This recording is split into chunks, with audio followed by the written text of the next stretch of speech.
बिस्मिल्लाहिर्रहमानिर्रहीम। नाज़रीन, हज़रत शेखुल हिंद रहमतुल्लाह अलैह ने मौलाना अबुल कलाम आज़ाद रहमतुल्लाह अलैह के बारे में फ़रमाया कि हम अपना सबक भूल चुके थे और अबुल कलाम आज़ाद के अल हिलाल ने हमें भूला हुआ सबक याद दिलाया।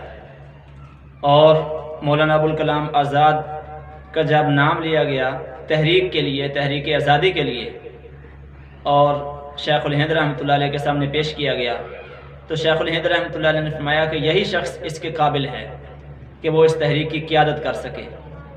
चुनाचे मौलाना सैयद सुलेमान नदवी रहमतुल्लाह अलैह फरमाते हैं कि उन्होंने तहरीक की क़ियादत ऐसे की कि पूरे हिंदुस्तान में एक गूंज पैदा हो गई, और वो हुकूमत जिसके अंदर सूरज नहीं गुरूब होता था, उनको भी मौलाना की तहरीक के आगे, मौलाना के जज्बे के आगे, जोश के आगे सिपर अंदाज होना पड़ा और उन्होंने अपने हथियार डाल दिए, और बिल आखिर पाकिस्तान और हिंदुस्तान जो है वो आज़ाद होकर रहा। मौलाना की राय तो और थी। मौलाना कहते थे कि पूरा हिंदुस्तान, जिस तरह अंग्रेज़ के यहाँ आने से पहले पूरे हिंदुस्तान पर मुसलमानों की हुकूमत थी, ऐसे हम उनसे, अंग्रेज़ों से पूरा हिंदुस्तान लेना चाहते हैं।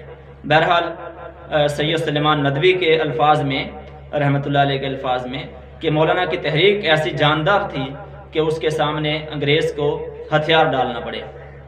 तो मौलाना अबुल कलाम आज़ाद रहमतुल्लाह अलैह ये पाकिस्तान हिंदुस्तान की तकसीम के बाद इनको हिंदुस्तान के अंदर, चूँकि ये कांग्रेस के बड़े लीडर थे और कांग्रेस के जितने भी बड़े बड़े लीडर थे, जवाहरलाल नेहरू और गांधी जी और जितने भी बड़े थे, वो सब के सब इनको अपना लीडर मानते थे और इनकी मौजूदगी में वो अपने आप को छोटा समझते थे।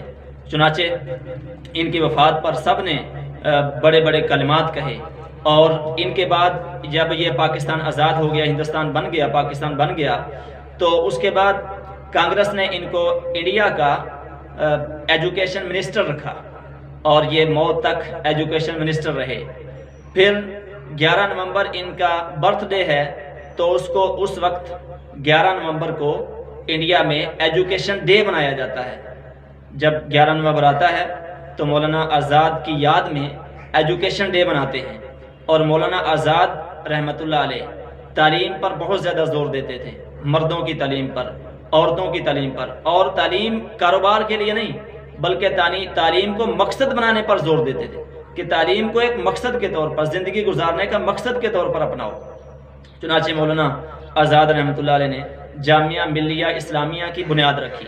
दिल्ली का मशहूर कॉलेज, जामिया यूनिवर्सिटी जामिया मिल्लिया इस्लामिया, जिसके अंदर हुकूमती सरपरस्ती में तालीम दी जाती थी। और इसी तरह मौलाना आज़ाद रहमतुल्लाह अलैह पाकिस्तान हिंदुस्तान की तकसीम के बाद अलीगढ़ यूनिवर्सिटी को इन्होंने बचाया कि जब हिंदू जो थे वो उनके ख़िलाफ़ हो गए, तो अलीगढ़ यूनिवर्सिटी को इन्होंने बचाया कि ये सरमाया जो है, इल्मी सरमाया, ये बाकी रहना चाहिए। अलीगढ़ यूनिवर्सिटी वालों से हमारा इख्तलाफ है, लेकिन मौलाना आज़ाद की खिदमात को हम खिराज तहसीन पेश करते हैं कि उन्होंने उनकी मुखालफत के बावजूद, अलीगढ़ यूनिवर्सिटी वालों ने मुखालफत की थी मौलाना आज़ाद रहमतुल्लाह अलैह की, लेकिन मौलाना आज़ाद ने फिर भी उनकी मदद की और उनका ताउन किया। और इसी तरह इंडिया ने इनको अपना हाईएस्ट सिविल अवार्ड दिया, जो कि भारत रत्ना के नाम से है, वो भी इनको दिया गया। तो ये मौलाना आज़ाद रहमतुल्लाह अलैह की उन्होंने कदर की और उनको अवार्ड भी दिया और उनको एजुकेशन मिनिस्टर भी बनाया, और उनकी खिदमात को सराहा गया। हर जगह पर उनकी खिदमात को सराहा जाता था। मौलाना आज़ाद की ज़िंदगी मुतालिया के काबिल है। उनकी ज़िंदगी के नशीब व फराज जो हैं वो हमारे लिए बहुत सबक आमोज़ वाक़े हो सकते हैं।